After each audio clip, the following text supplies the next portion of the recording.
Welcome to our channel, Learn English with Pamar.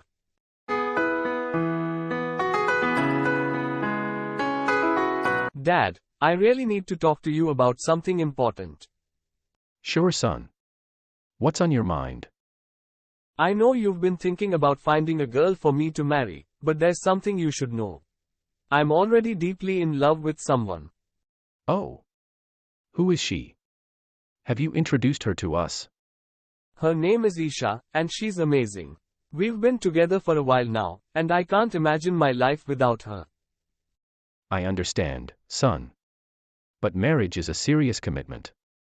Have you thought about how compatible you two are in the long run?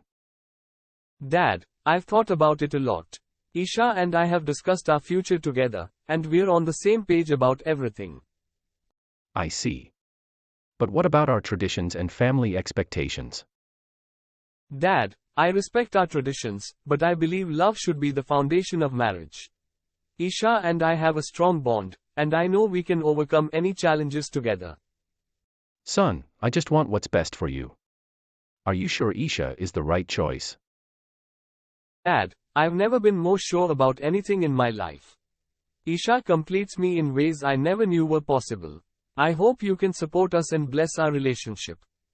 Son, if you're truly happy and confident in your decision, then I'll support you. Isha is welcome into our family, and I wish you both a lifetime of happiness together. Thank you, Dad. Your support means everything to me. And I promise, Isha and I will do everything to make you proud. Okay then, let's arrange a meeting for us sometime soon. I would really like to meet Isha. It's about time we got to know her better. Thank you for watching. If you like the video, then please subscribe to our channel.